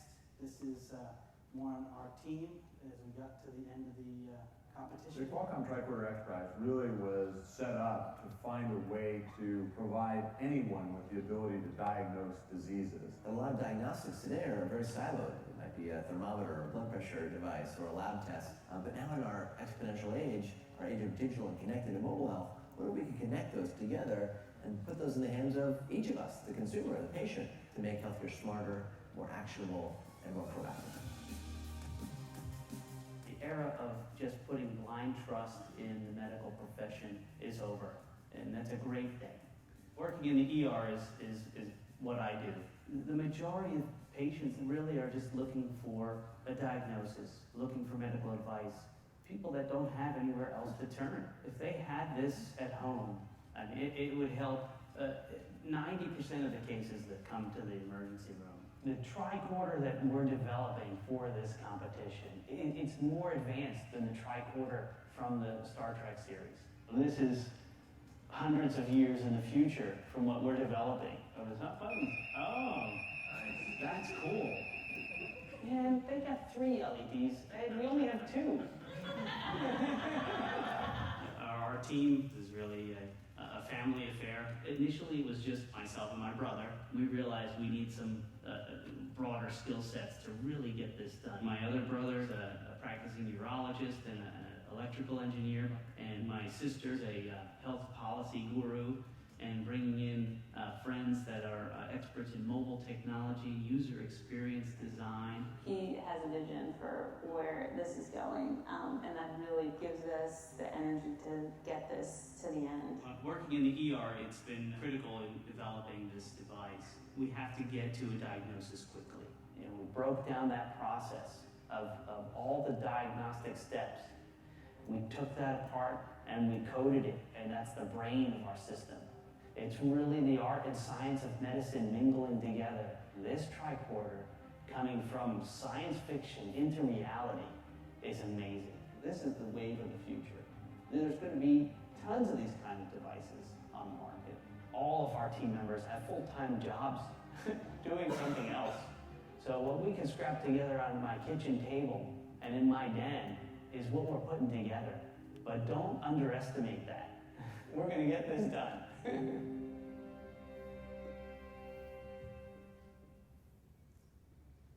And so that's what we put together was this kit, this is just showing a little depiction of it in use at someone's table. That's our kitchen table cleaned off after we got the thing to the delivered our devices. The kids are very happy to have the kitchen table back. And the finalist teams.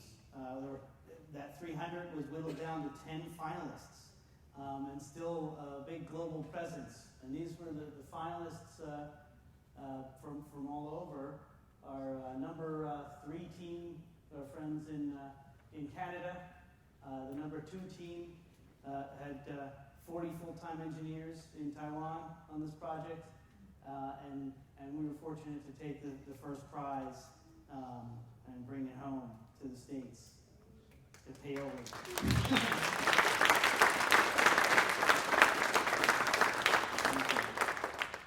And then there was quite a bit of attention, from this upset win of the X Prize, and so we enjoyed sharing the story across the world to a lot of folks. So.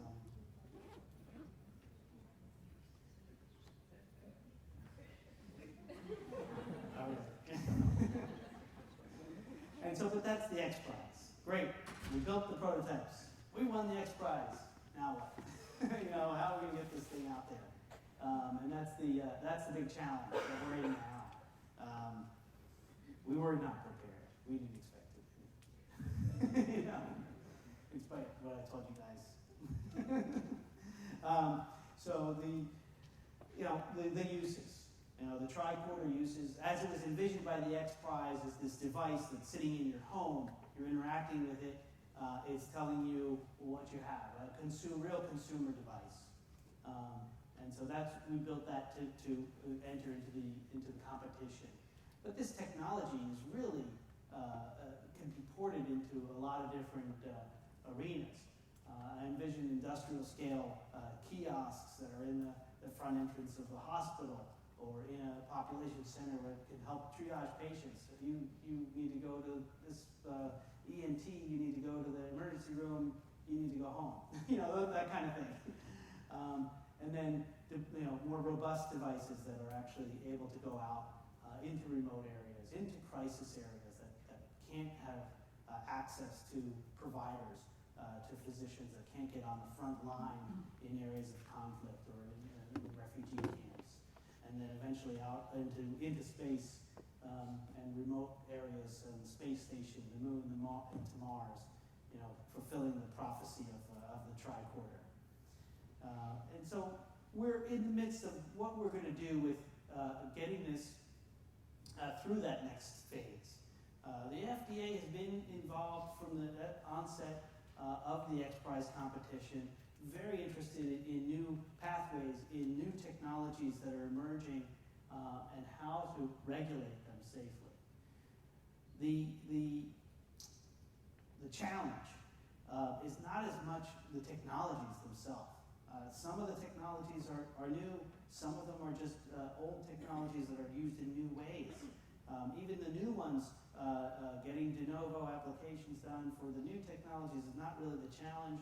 The biggest challenge is the diagnostics and having a device that's out there with artificial intelligence that is making a diagnosis and rendering a plan and telling you that you're okay or telling you that something's wrong, and the implications of that, and the implications of when it could get it wrong.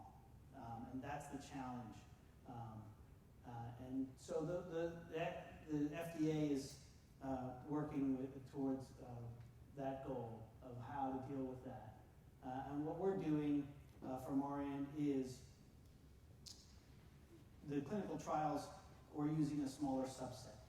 It's not trying to diagnose everything. It's trying to manage now a specific condition where we can really set the marker, set the bar, mitigate the risks, and be able to measure that and provide that data to the FDA. And so our first use case scenario is for heart failure patients. And heart failure, congestive heart failure, is a global epidemic. By 2030, in the U.S. alone, 8 million people will have heart failure, and it costs $70 billion just to care for them a year. And worldwide, is 26 million people with heart failure.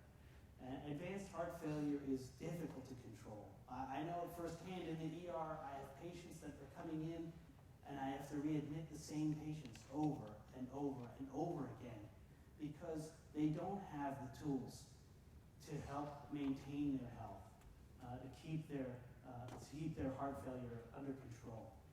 And so that's our first use. Is a big problem, but it is just a stepping stone for the tricorder.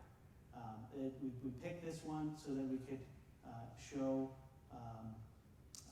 our sensor suite, our core sensor suite, and focus on that to prove that out and be able to move and build forward after that. And heart failure, like I was alluding to, is really a difficult condition to control.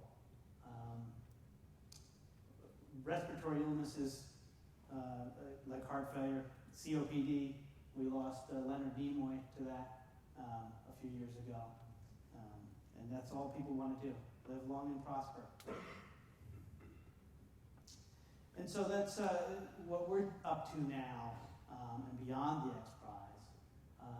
And past that congestive heart failure stage of our device, or further clinical trials beyond that to further develop and play out our other sensors that are in the suite, and build up our non-invasive testing, our urine testing, our auscultation analysis, cuffless blood pressure and cardiac output capabilities, with that goal of somehow getting to a full medical tricorder that's FDA approved and certified. It can be out there and marry with your phone, with your tablet, and be able to give you information reliably enough that you can make a decision, your doctor can make a decision with you. I give this example to my physician colleagues, that this is not just telehealth. Telehealth is great. I think we're moving in the right direction there. But imagine you're a physician and you're caring for a group of, you're a pediatrician and you're caring for 300 kids or so. And you're fielding calls all night. There's only so much information you can get with a phone call, even if it's a video call, even if you have an experienced person on the other end. A lot of times these calls end with, go to the ER. And these are what I'm seeing, when I'm in the ER at night, these patients that are coming in. Because you don't have, as a physician, the information stream. Imagine if on the other end they had a Dexter, they had a tricorder that's giving them, that you would be able to see their white count, their hemoglobin, their glucose, you were able to listen to their lung sounds, you're able to do all the stuff that you would do if they were right in front of you. You could end that call with, a lot of the times it won't be just go to the ER. It'll be, it's safe, come to the office and the next day, or wait till Monday. And these are the things that are, in the States at least, the things that are plaguing us in the ERs and making us use all the hallway spaces. Patients that just don't have anywhere else to go at that time, they don't have information in hand. So this is going to be a big step forward, I think, in healthcare. That's this, like I was alluding to before, this is just the first generation of these tricorders, and the empowerment that will come with that is great. And then what we're doing further down the line towards that end is expanding the diagnostic set, going from that 13, a very poor medical student that only knows 13 diseases up to at least a first-year resident that can get up to 75 diseases. So we have that on the horizon. And that's the mission of the X Prize, is to making the impossible possible. I want to thank you guys. If I want to open up to questions.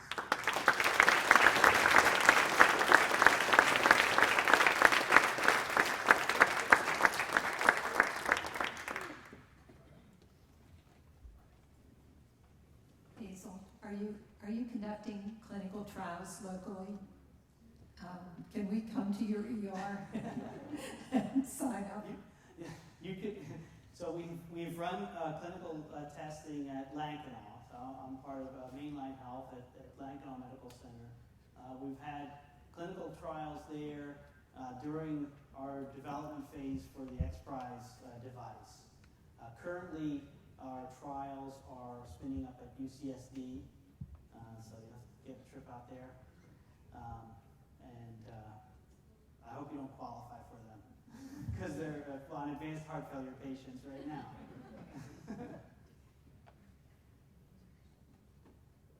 Hi. What were some of the biggest design challenges you and your team faced during the initial design phase of this project and competition? Yeah, that's a great question. It's ongoing. It's always a challenge. Trying to build a device that I can use is easy. I'll tolerate a lot of problems with a device, but trying to build a device of someone that's picking up a medical device for the first time, there's a lot of design type challenges just from the user interface, the user design, and being able to do it in a way that they'll interact with it properly. That's why we needed experts, and right behind you is our our chief expert, Phil Sharon, with user experience design in that. And then the technical challenges of making sensors work, and those iterations of building and scrapping and building again. I could point to several areas where the whole project was ready to fall apart. Yeah, Mike's over there. My name is Joanne Leos. Have you thought about what the next phase is going to be as far as connecting that standalone product once it's fully designed to other than to the individual who's walking into the ER, to the doctor's office? Is that going through some sort of cloud? Is that going to be something that your doctor will have instant access to? Have you gotten to that point yet? Yeah, that's a good point too. We alluded to that on the panel discussion, is where does this information go? What are the privacy safeguards? Who owns the information? And these are all questions that we're not going to answer entirely ourselves. I can tell you my view is that the data is your own when you gain medical data, and that it shouldn't be owned by some corporation. But these are all questions that are going to be answered through the whole maturation of the industry, not just this product, but all the tricorders that are up and coming. Yes, there's a lot of research out there on big data, and specifically I saw Watson and what they were doing in the medical field, a demo about 5 years ago. How are you marrying up all that information that they're trying to collect and have these devices somehow be able to interface with each other? Yeah, that's and the big data revolution is got some problems that it has to overcome, and so Watson, made a lot of claims of what they will be able to do with that, and managing these big data sets to gain insights from them has proved to be more of a challenge. We always had the motto of it's not about big data, it's about smart data. And the data that I need to make a diagnosis on a patient might be a very small set of data if it's focused enough to be able to take action and what's clinically relevant for that individual. So the big data, I think it's not dead as far as because Watson's been having some struggles, just showing how much of a challenge it is. You're going to see a lot of areas where it's going to focus that type of computing power on image analysis, on smaller subsets where we can put that to use.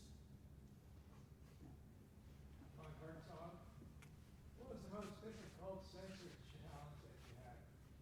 Oh, it's still going on. A lot of the questions of what's the most difficult sensor challenge, and so we're still chasing a lot of dream sensors that we're building. And the biggest one is the non-invasive glucose meter, non-invasive white cell count detector, and trying to get that into an area of accuracy that's not just low, medium, high, but giving actual values. So, work in progress.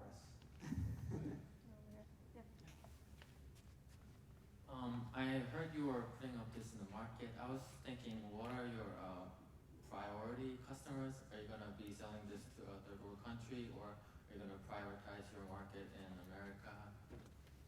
Okay, that's a good question. Right now, we're not even at the phase of trying to get something out on the market. We're at the phase of trying to get something approved.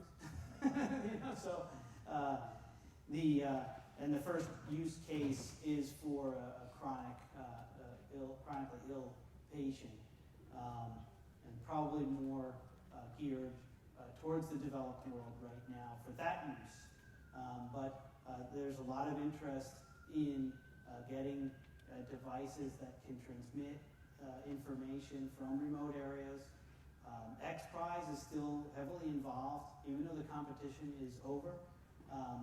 The XPRIZE never goes away. So they are continuing to fund our clinical trials at UCSD through the Qualcomm Foundation, and also others are involved. Rod Roddenberry, who's Gene Roddenberry's son, who dreamed up Star Trek, is heavily involved, and the Roddenberry Foundation is funding research in Mozambique to get tricorder technology out into remote areas where they don't have access to even the most basic healthcare infrastructure. So there's a lot of interest in that.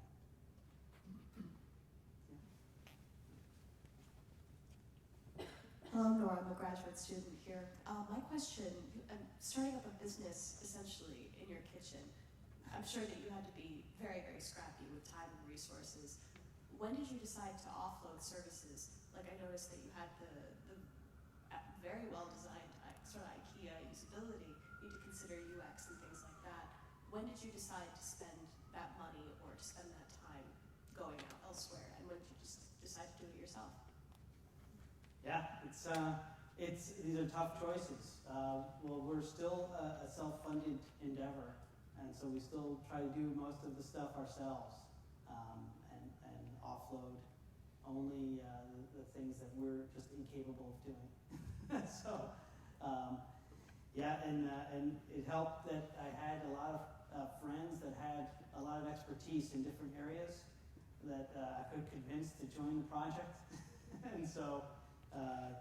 It's a lot of scrappiness to get to where we are, and still, I don't even know if we're a real company yet, but I keep thinking on that because yeah, we're functioning and trying to build up, but we're still scrappy little startup.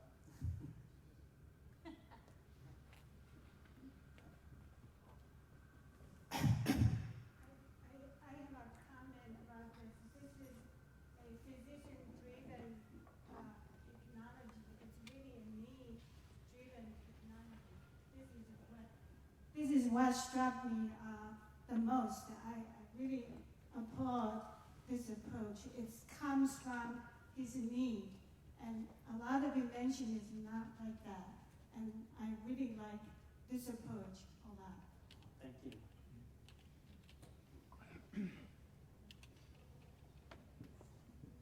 First of all, Basil, congratulations to you and your family, and that you still are adoring and loving. I mean, it's amazing. It's truly a feat. And we're all so proud of all of you. I think I'm understanding correctly now that there are limits to it as it is structured as to how many diagnoses it can make according to how many illnesses there are, known illnesses. So if you take this into Africa and you're using it out in the bush, what if it detects something that we don't even know about yet? What would happen? Yeah, probably nothing, right? Because we don't even know. We wouldn't be able to understand it as of yet. So this goes back to the big data type of problem. You know, the data set that we use to train our technology has to be. We have to understand it first and tell the system what it's looking for. So there are things where we don't know what to look for. We don't know it yet. So that's why I'll always have a job.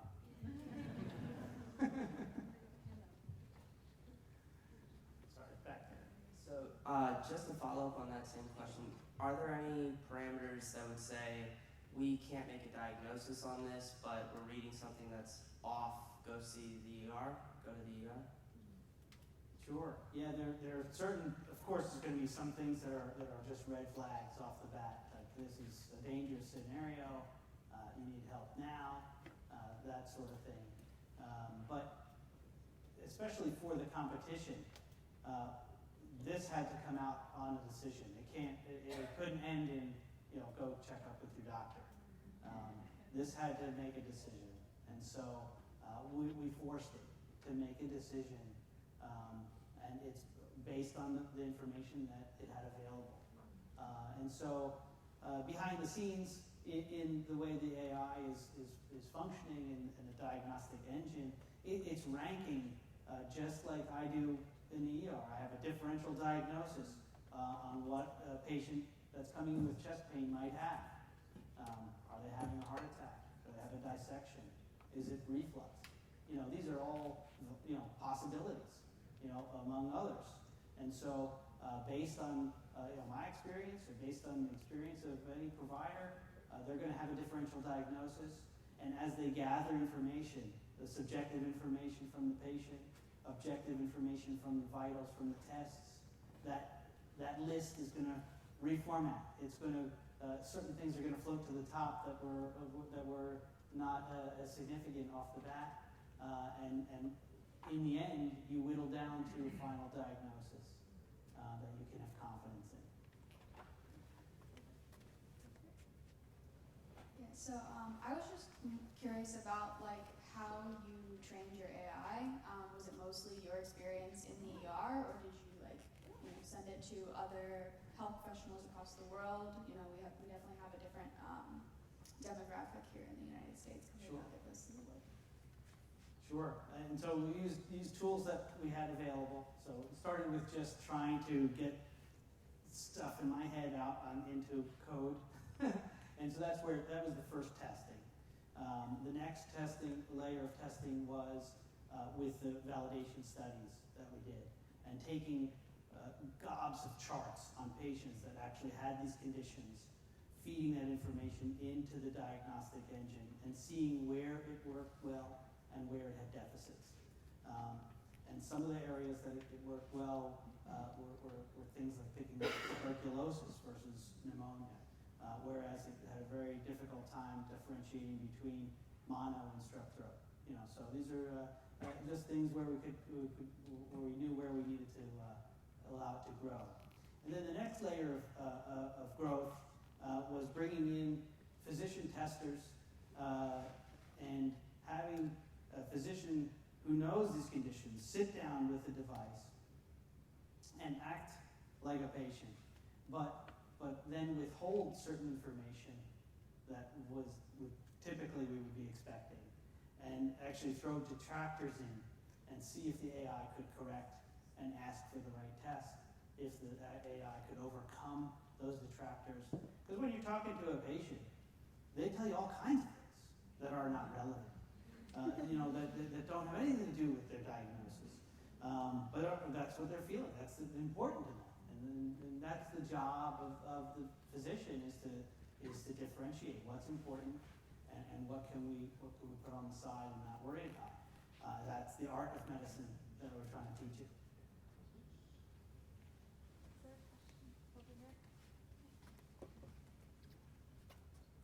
Thank you very much for that elegant presentation. Do you envision a therapeutic interface? Because, you could have a volume sensor and tell the patient to take an extra dose of a water pill. Or you could have an ion-selective electrode to measure salt in the urine or something. Do you envision that as a therapeutic interface also, or just diagnostic tool? That's exactly what we're doing with the congestive heart failure, is trying to impact the care on that patient population to begin with, helping to keep them healthy, keeping them out of the hospital, and leading more active lives. That's exactly our focus now.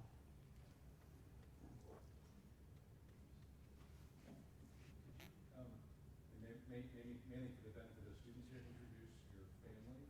Sure. And you have an extraordinary Drexel lineage in your family. It would be wonderful for us to celebrate that. Sure. Okay. Well, it starts with my father over here in the second row.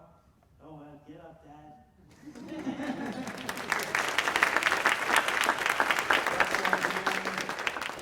From 1970. 1974 to, I'm not sure when you 2002, okay.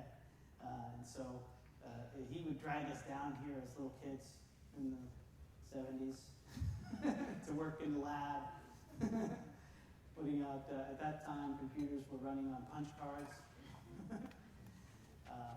And so it was, from there, we have the couple rows back. Why don't you guys stand on that? We have George, stand up, George. And we have Gus.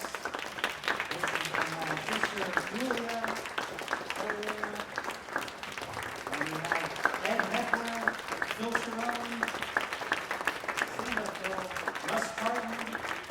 Oh, I did part of the team.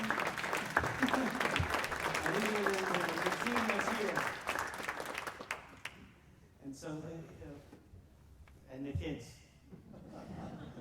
And so Alex and Julia, go ahead, stand up. Let people can see you. I'll put them to work. Put them to work, and my other daughter didn't make it yet here. And so, yeah, a lot of Drexel connections throughout, and this is where it all started.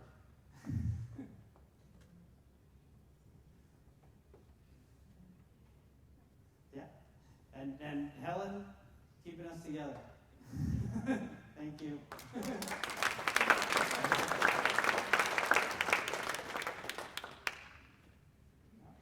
Cool. Thank you, guys.